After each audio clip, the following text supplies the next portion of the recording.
Yeah. Turn the mic up. Draft boys ready. Let's go. While they chase headlines, he's digging through the tape.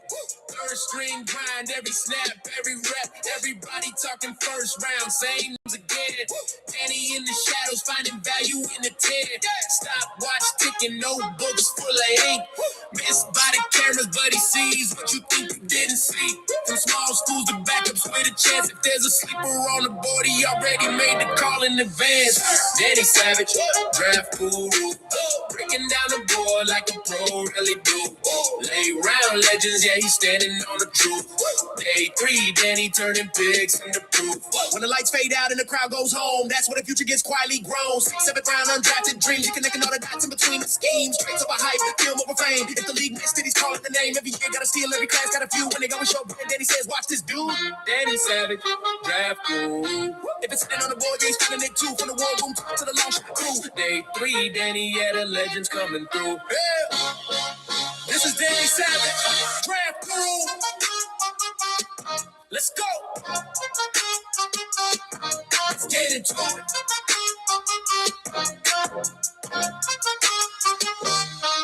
This is Danny Savage, draft guru. Let's get into it. Boom!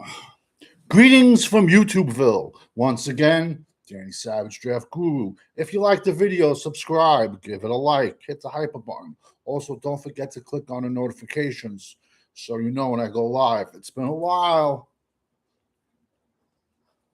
By far the best beard on YouTube.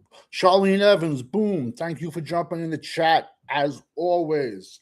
Today, I am dropping 20 edges. Edges, defensive ends, whatever you want to call them. Got a lot of notes. I dropped 20 defensive tackles already. Gonna have 10 to 15 more coming. I wanted to get these edges out. Later on, I don't know, maybe running backs or offensive tackles. We'll see. All right, so we're going to go from 20 to down to 1. I don't want to make this an hour-long show, so everyone's 2024 tape and 2025 tape is on my channel. All their highlights are on my channel. Their stats, they're on my channel. So if you want to go to those videos, because I've been doing them since May the 5th of 2025, go check them out.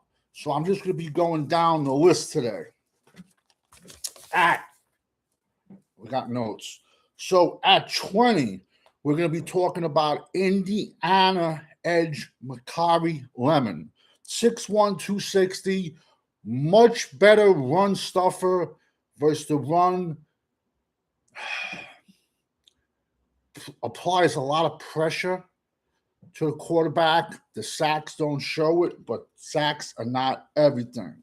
At number 19, we got a kid, Logan Fano, out of Utah. 6'5", 260. In my opinion, I think he's going to get thrown inside. That's just my opinion. 18, Joseph, University of the Tennessee Volunteers. Let me get you 6'3", 245. He's probably a little bit smaller than that. He needs to put on some size, but he has a lot of upside. Number 17, Malachi Lawrence, University of Central Florida. On the small side, 6'2", 220, 225, 230. He needs to put on some size because I've said since May of 2025, there's a section of this draft where the edges go from 6'5", 6'6", to 6'1", 6'2". So now, are you an edge? Are you an outside linebacker in a 3-4? Or are you just a third down pass rusher that are going to get 20 plays a game? Who cares as long as you're getting paid? But that's what the scouts are going to look at. Next kid, we're going to flip him around. We're going to be talking about Nadami Tucker, Western Michigan, and the MAC. Older prospect, 26 years old, so he's plug and play. You got to throw him out there. There's no putting him on IR to get stronger. He's 26. He ain't getting any bigger. He ain't getting any stronger. He's a plug and play. The Bam, Trey Moore, Texas. I love the Moore brothers. They're not brothers, but I love Trey Moore, and then I like Derrick Moore from Michigan. And I've been talking about them. If you follow my page since, I'm trying to say since May. So Trey Moore at Texas throughout his college career, 6'3", 240, he has 30 sacks and very underrated. All right. Let's see. Now we're going to start blowing up the internet. The Texas Tech fans. Romello Height, Texas Tech. All right, let me get some notes here real quick. Romello Height. He started off at Auburn, did jack shit. Then he went to USC, did jack shit. Went to Georgia Tech, did jack shit. Goes to Texas Tech, has 10 sacks. So I guess, was he playing against much, much better competition in all those three colleges and he found himself his last year? Or do I just have a disdain for Big 12 defensive linemen? You make an educated decision on that, but make a decision on that behind a tape. But it is what it is. All right. Another kid, 13. No one's talking about him. Nobody. Caden Curry, 6'3", 260, The Ohio State. Had like 11, 12 sacks on the season. Plenty of Saturdays at Ohio State this past year. He was the best defensive lineman on the field. Caden Curry. Remember that name because you will hear it. Then at 12, we got R. Mason Thomas, Oklahoma. It's decent. On the smaller side, 6'1", 230-ish. You know what I'm trying to say? Had 17 sacks in his career at Oklahoma. I could deal with that. Now, at 11, Cashius Howell, Texas A&M. 6-year player. He played 6 years. He could have came out 3 years ago, Cashius Howell. He's 6'2", 240, Cashius Howell. He has little T-Rex arms. He put up 16 sacks in the MAC, and then at A&M, he put up 11-4. Is he a freak? Yeah. Are you going to line him up 3 downs? Is he a 3-down edge in the NFL? Not even close, bro. Not even close. He's going to be one of these teams that are looking for an outside linebacker or a 3rd down pass rusher. That's my opinion. Now, boom, Derrick Moore, defensive end, Michigan. No one's even talking about this kid. Does anyone remember when Michigan played Alabama like 3 years ago? This kid was like a freshman, and he was balling on the field. 21 sacks in his career at Michigan. Nice size, Derrick Moore. Very, very nice size. I like him a lot. 6'3", 260. He is, if you want to talk about a prototypical 3-4 outside linebacker, it is Derrick Moore. And no one's really talking about him, really. Now I'm going to blow up the internet also, too.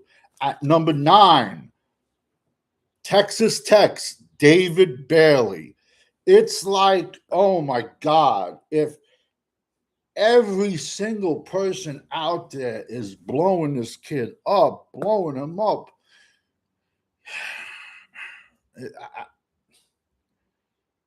I don't see it. I don't see it. I don't.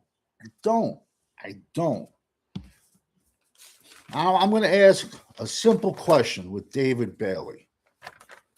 6'2", probably 6'1", 230, 14 and a half sacks. Besides Oregon, who has 2 horrendous offensive tackles, and if you watch my channel, DJ USA, what's up, bro? Boom.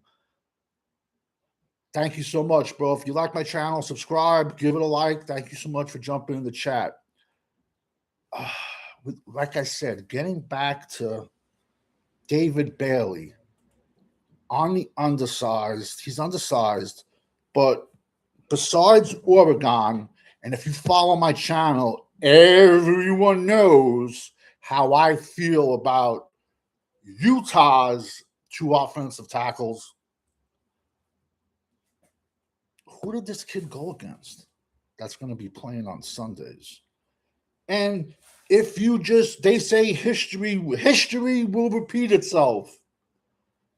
How many Big 12 edges just fizzle out? Let me ask you an honest question. What's more impressive? 15 sacks in the Big 12 or 10 sacks in the SEC or the Big 10? The Big 12, all they do is pass.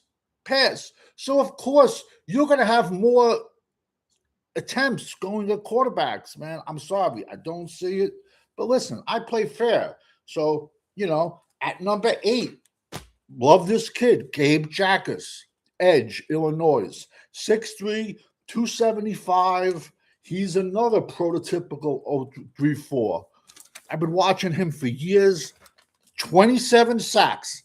So now you think David Bailey's statistics is better than Gabe Jacas's 27 sacks in the Big 10? Bailey would get run over and get his lunch taken away from him. But Texas Tech fans are crazy. But Gabe Jacas, Illinois, he ain't getting the love he deserves, bro. 6'3", 275, and he's a mean man. And to show you I play fair and I can be a fan of a team, but I can also push away and say this and that. My number 7 edge is Arvell Reese from The Ohio State, because I cannot call Arvell Reese a one-year wonder. I can't. He was an 8-game wonder. And then he vanished. Arvell Reese, 6'4", 240, probably is lighter than that, 6.5 sacks. In my opinion, he hasn't played enough ball.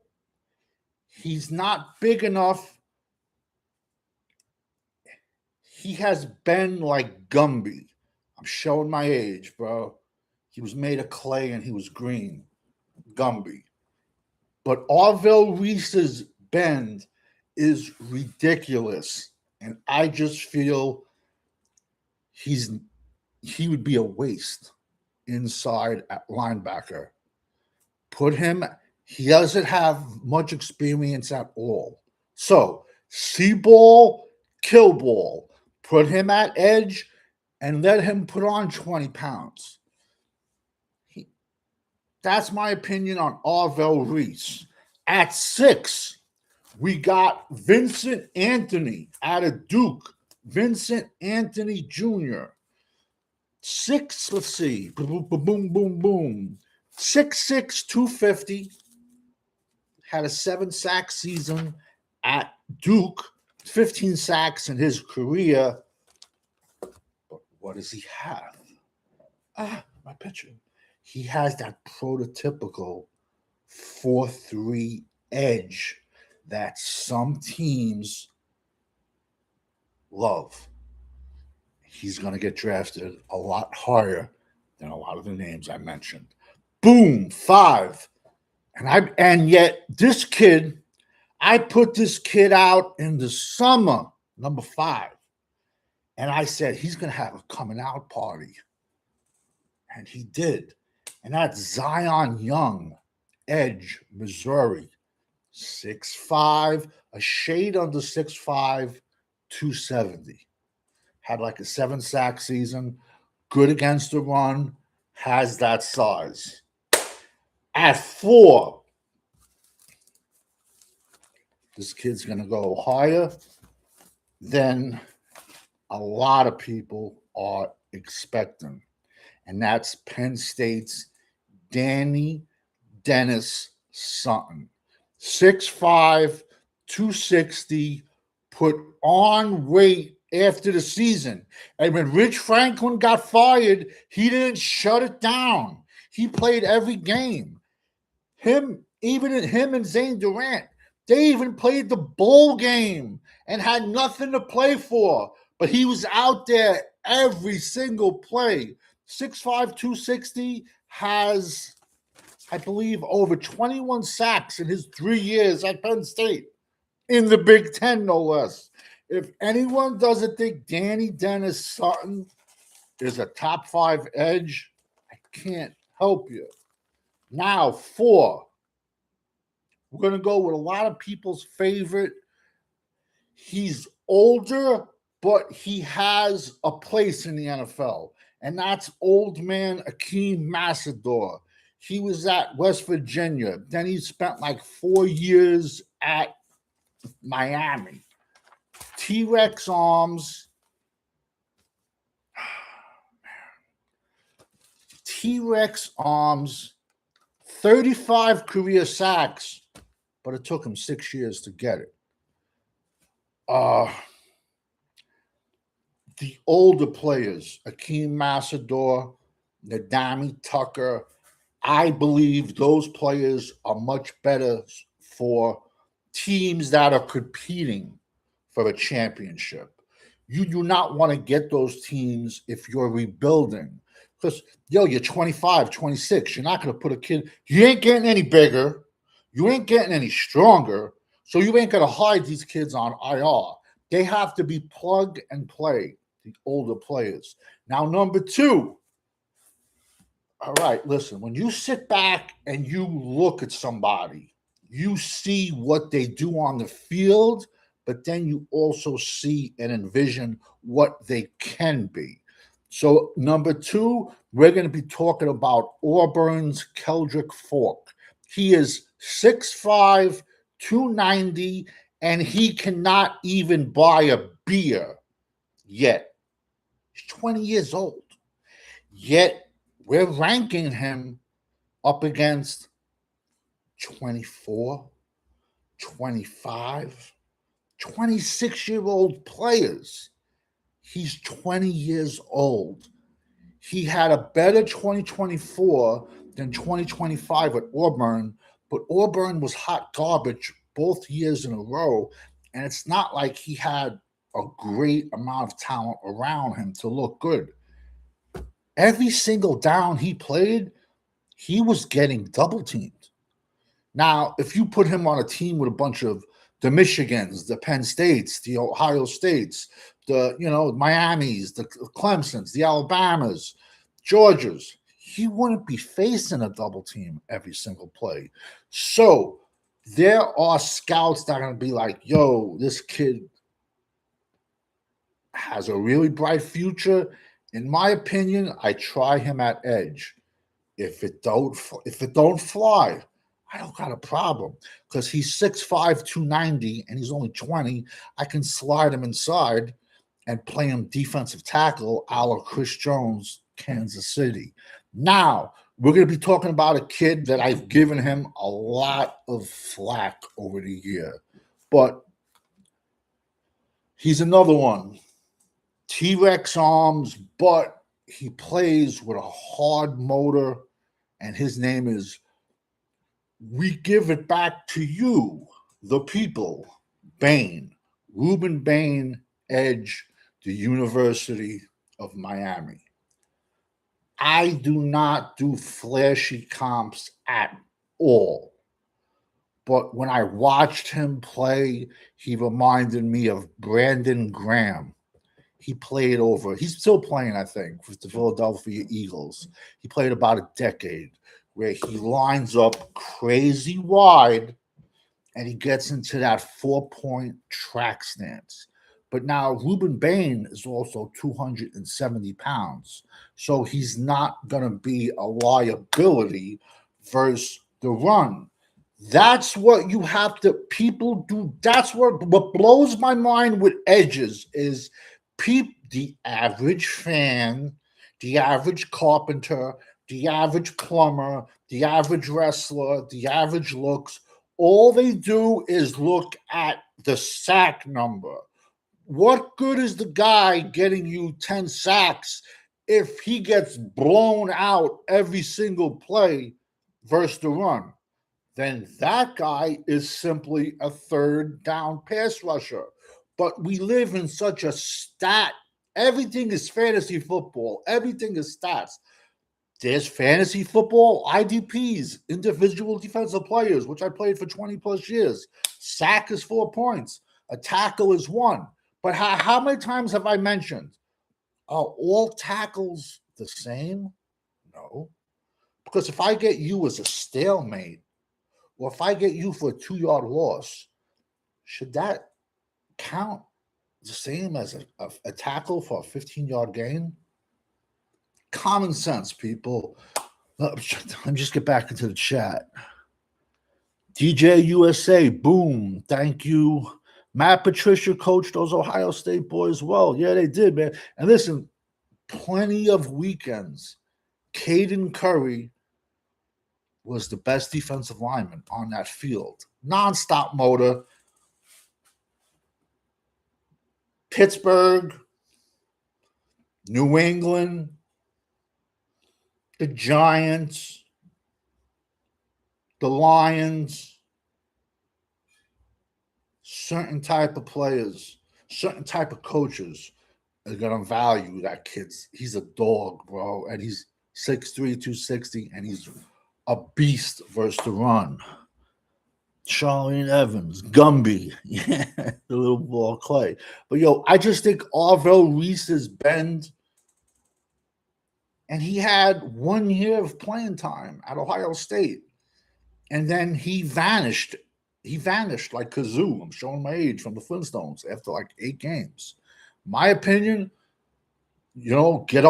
put more weight on Arvell Reese. I just think he's that edge, you have to, that bend and athleticism, put him on the outside and edge, and I'll get a Red Murdoch to bang in the middle.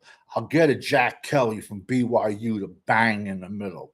I'll get Barshaw Jonham from Michigan to bang in the middle. I can get those guys that don't have that crazy edge, crazy bend to bang in the middle. Let's leave Reese on the outside.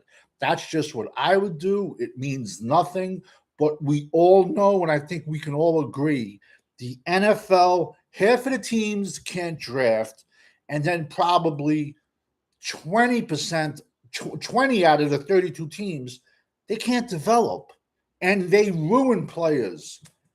There's a picture out there of Sam Darnold, who just won a Super Bowl with Seattle, lining up at defensive tackle when he was with the Carolina Panthers. Go look at it. That's why when I give my rankings, I'm like the casino. I'm the deal in the casino. I don't know what you're going to do with them, bro. And the NFL coaching cycle and the college coaching cycle it's the good old boy network, because it's like the mafia. It seems like once you're in, no matter what you do, you're in for life. No matter how good you are or no matter how bad you are, you're in for life. And if your kid has his last name as you, he has a job too. But it is what it is. DJ USA. My size comp for Bain is Dwight Freeney. That's That's a good comp. I think Bane is a little bit heavier versus the run, and heavier in weight. But that's a good comp. That's a good comp. Mansour Delaney ran a 4.38 in the 40. I don't think he'll be there at 12. Mansour Delaney. Okay, but you have to realize I don't. Where did I have him?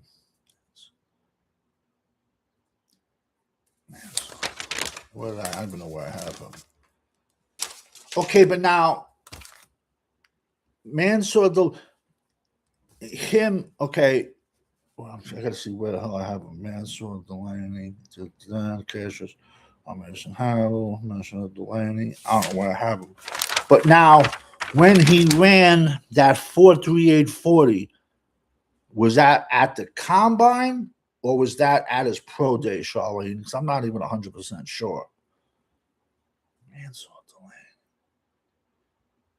Delaney. I'm not sure where he ran it, because if you're going to see this week, there's a lot of pro days, and if the kids don't run at the combine, I do not trust their 40-yard dashes at their pro days whatsoever.